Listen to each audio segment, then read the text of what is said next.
All right, well, welcome back, everyone. And for who's ever new here as well. And this is going to be exciting tonight. We're going to be getting into this is the second part of the program. Last night we sparked her. Tonight we're going to fuel her and of the leader identification uh, program where or it's a challenge, 3-day challenge.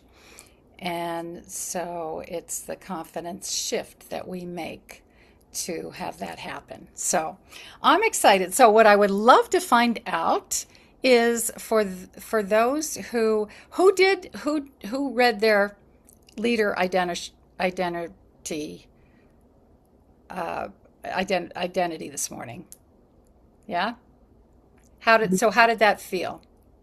You can come on unmute and tell me, put it in the chat, whatever you want. I'd love you. You can come up, you can unmute. Empowering.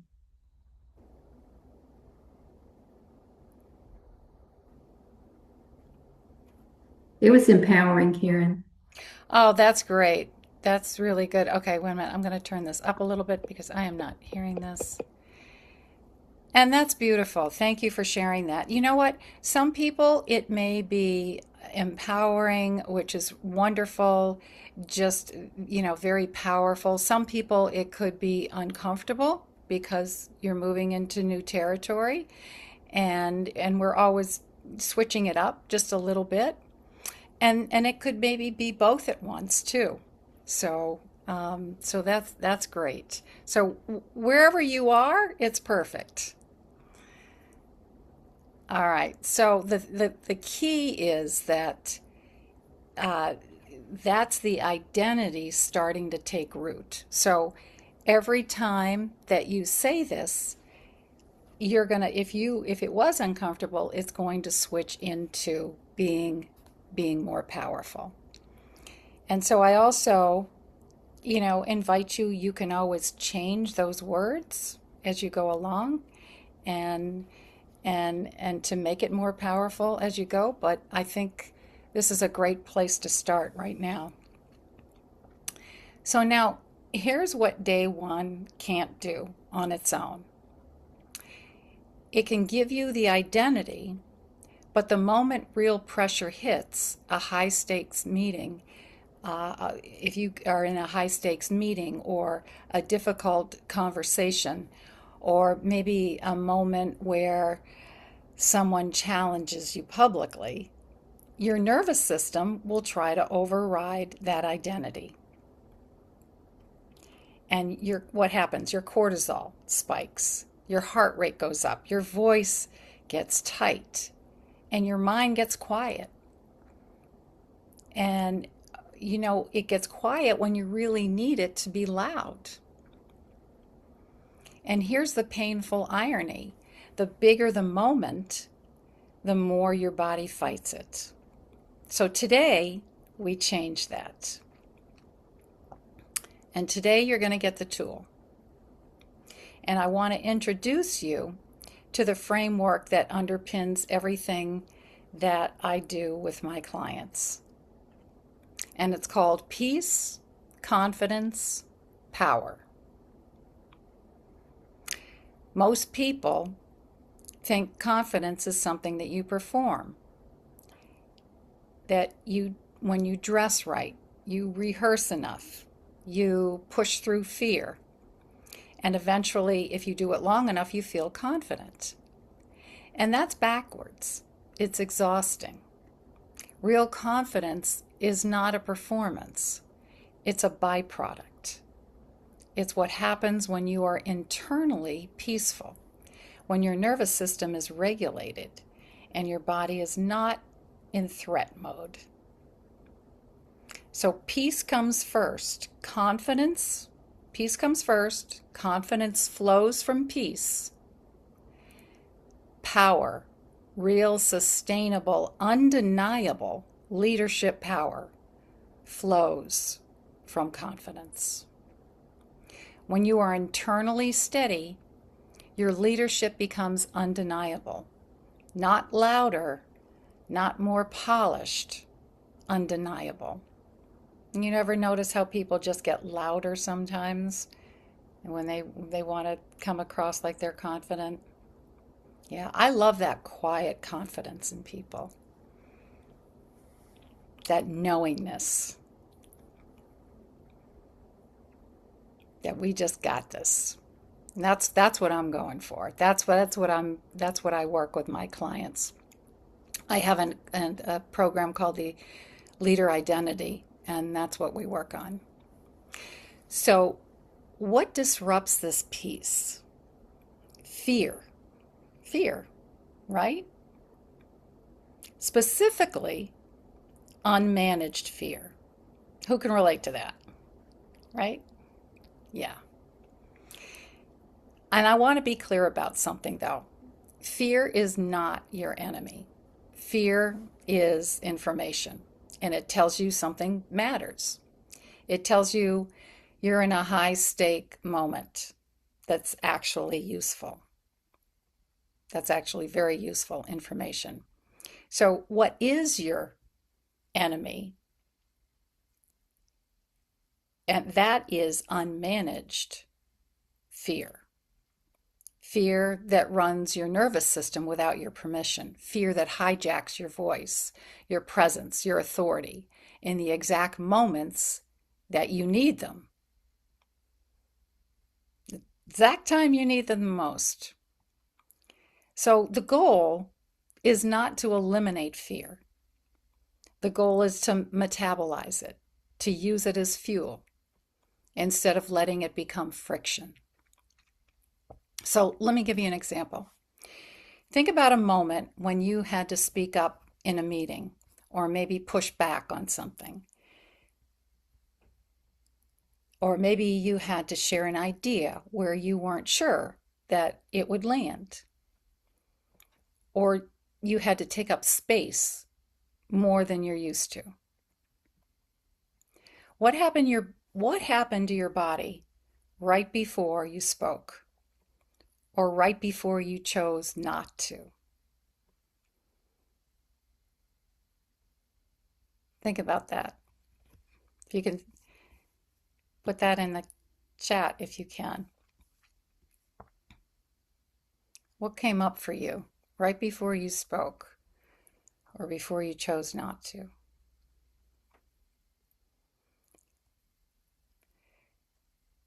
So, tight chest, nervous, tense, exactly, exactly.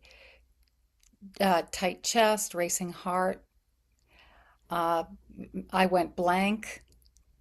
I mean, I talked myself out of it. All these things come up. And it's true. We're human. That's what happens.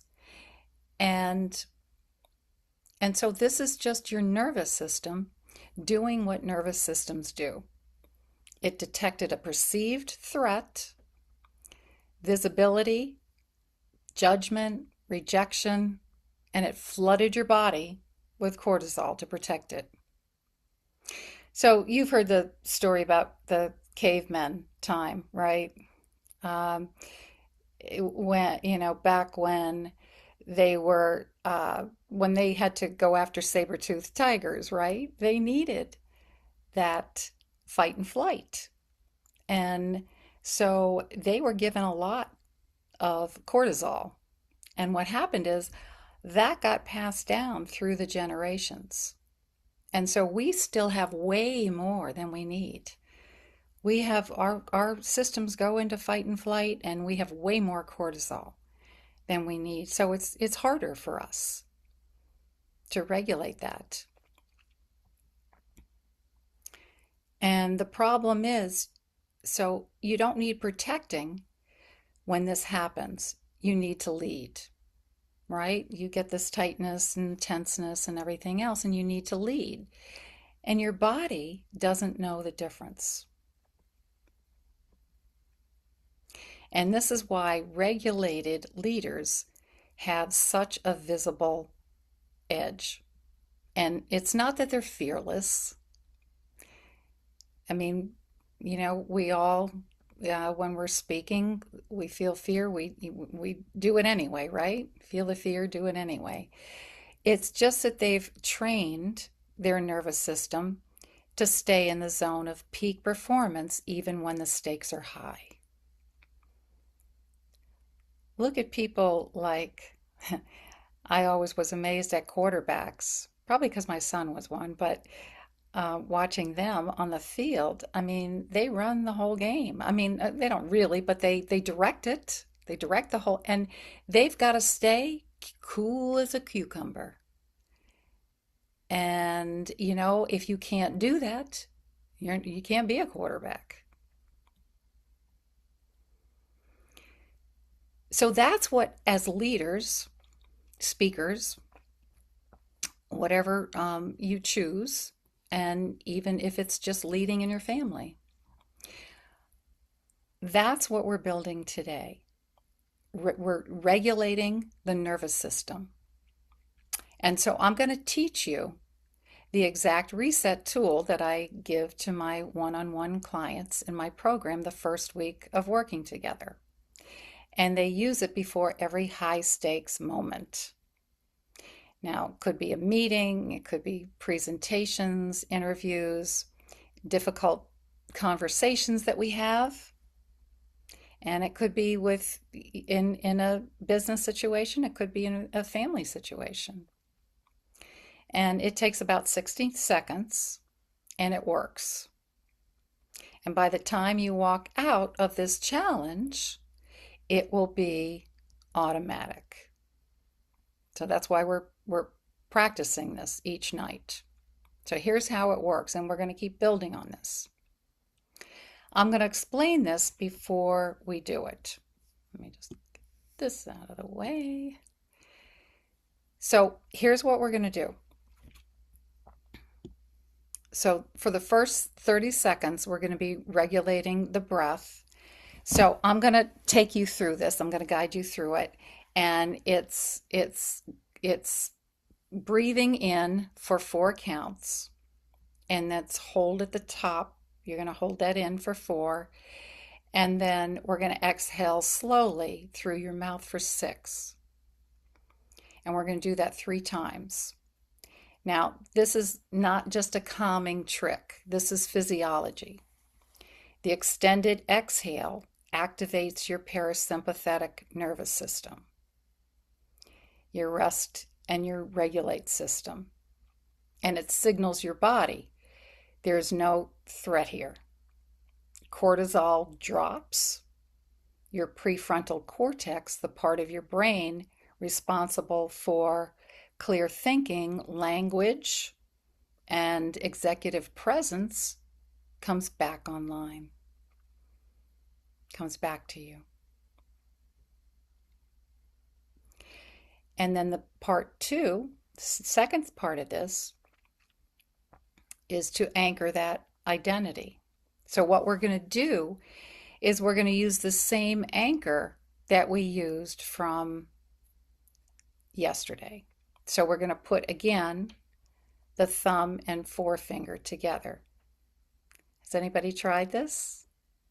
Yeah? Okay, keep practicing this. And we'll build on this. So by the time we get out tomorrow night, it'll be really strong. All right, so and here's what you're going to say when we do this. I'm going to guide you through it. I am already, almost as the same thing that we said the other night. I am already the leader in this room. So there was a little different version of that last night. You can choose what you want, but I am already the leader in this room. So this isn't a question. It's not a hope. It's a declaration. So the third part is to set your intention. And you're going to ask one question. How do I show up right now? How do I show up right now? So in that moment when we're doing the anchor, we're going to ask, how do I show up right now? And you're going to be using the elevated version of you, the one that you wrote last night. the woman from day one mapping. You're going to be using that same version. Remember, how do you walk in? What does your body do? What is your first move? Whatever you wrote, you want to envision that. And then you walk in. And that's it. You go. So let's go ahead, excuse me, let's go ahead and try that. Now what I want to do is I really want you to feel this and envision this. So go ahead and just close your eyes. We're not going to do the music tonight, but go ahead and just close your eyes, and we're going to do this. And this isn't going to take very long going through this, but I want you to really try and visualize this whole thing. Okay, ready? So just, you know what, just get relaxed in your chair and just take a nice deep breath in for 4, 2, 3, 4. Now hold it, 2, 3, 4, and exhale for 6, 2, 3, 4, 5, and 6. I want you to exhale through the mouth. Do it again. Breathe in for 4, 2, 3, and 4. Hold, 2, 3, and 4. Exhale, 2, 3, 4, 5, and 6. Really exhale loudly through the mouth. Okay, one more time. In through the nose, 2, 3, 4. Hold, 2, 3, 4, and exhale, 2, 3, 4, 5, and 6. Now put your thumb and forefinger together and say it with me. I am already the leader in this room. Say it out loud if you can. With your anchor, your forefinger and thumb together. I am already the anchor in this room. How does she show up? Let yourself feel it. Feel it. And now you go.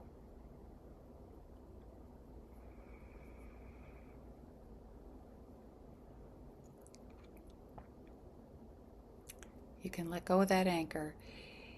This is the reset. That's what changes the room before you even open your mouth. That's what's going to change everything is about perspective.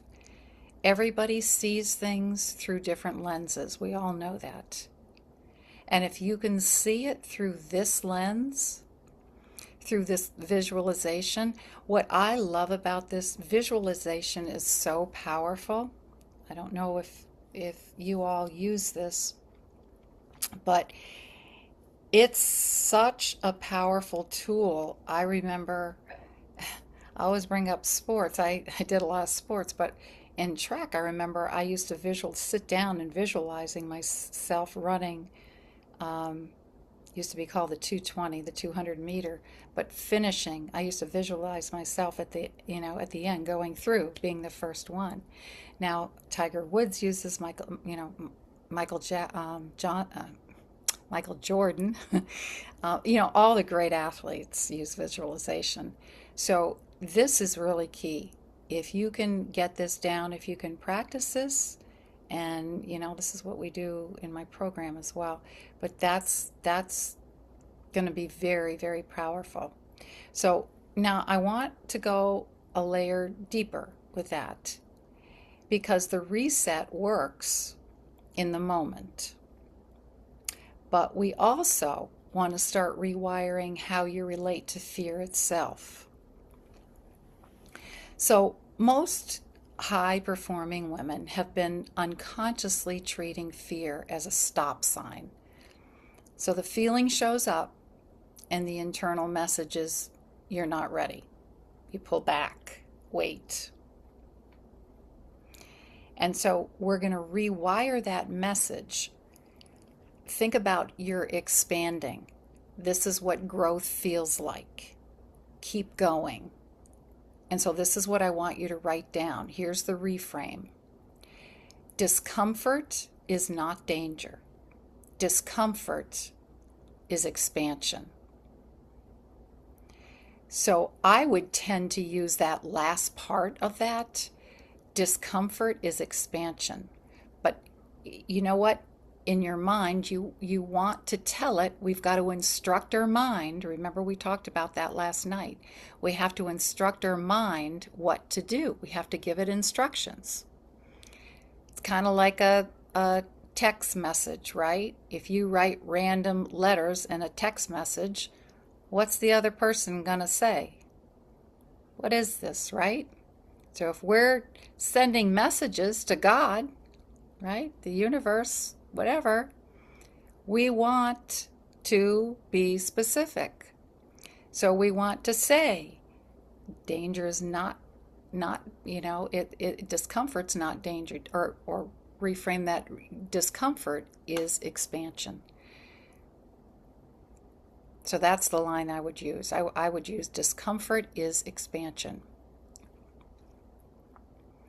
And every time you feel that tight chest, that racing heart, that kind of should I even say this kind of hesitation that we have sometimes, I want you to hear a new message that I'm growing. And this is the edge of my becoming. So try this with me. Think of a upcoming high stakes moment, something you've been slightly dreading or slightly avoiding, maybe just a little bit unsure about. Even though we've done a lot of leadership things, even though we've done a lot, in our life, sometimes something new comes along and sometimes we're just not quite sure. So I want you to think of something like that. And now instead of asking, what if it goes wrong? What if it doesn't work? Ask this. What does it look like when I get it right? What does it look like when I get it right? And focus on that. Keep that in your focus. The brain will always follow the question you ask it. Give it a better question, and it will give you a better answer. So this is the reticular activation system. You may have heard of that, called RAS. That you put something out there, you put it in your mind. Your mind has to go find the answer. Your mind is going to go and give you ideas for that better question. So that for that question, why not ask the better question? Because it'll give you answers for the bad question too. So we want to reframe that into that better question. So write this down, and you want to keep that. And before that moment happens of discomfort, you want to read it. What does it look like when I get it right? And then you can use the reset if that doesn't answer that question. Okay, if that doesn't calm you down, then you go ahead and you use that reset to handle that anxiety, that tight chest, that tenseness. And I mean, both are really great. I definitely do that before I go and speak anywhere. I will use I'll use that reset, because it does help your vagus nerve, your central nervous system, go into the parasympathetic, which is what you want. So you want to just you want it. This is what, are there any questions? This is what you want to do, is that reset. And I don't want you to, I want you to really feel this and not just intellectualize it. Okay? It's more of a feeling that you have. So I want you to really practice this. And so, yeah, are there any, how do you feel about that? Any questions about that? And you can listen. I don't know if you saw that I did send out a replay, so you can listen to this again and practice this. So for tomorrow, your assignment is going to be to use the reset once before you do anything high stakes. So not as a test, but as practice. So even if it's something small, maybe you just got to make a phone call that's slightly uncomfortable, or a meeting where you've been holding back on, or something that you've been holding back on saying. Use it, notice what shifts, and then I want to, hear about that tomorrow, how that goes, and just see how that helps you to relax. Okay? Because tomorrow's going to be our final day together, and it's the one that I've been building to. So, day 3 is about presence, it's about communication, it's about being heard, respected, and followed. And it's not because of your title, but because of how you occupy a room. So, at the end of day 3,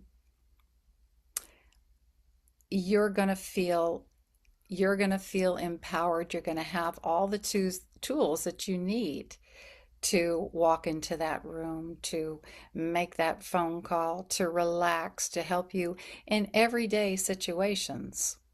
So we're going to, and tomorrow we're actually stepping into that room, because we stepped into it, but we're going even farther with that tomorrow. Okay. We'll probably go just a little bit deeper too. Okay, with that. So we really set it and get to use that anchor. So that is it. I want to leave you with a scripture from John 14:27. Peace I leave you with, my peace I give you. I do not give to you as the world gives. Do not let your hearts be troubled, and do not be afraid. Go out. Don't be afraid. Have a fabulous night, everybody, unless there's any questions, and I'll see you tomorrow night. Thanks for being in the chat here. I see it now. I'm going to read these after. Thank you. All right. Good night, everybody. Have a great Night. night. Thank you. Good night. Thank you for coming.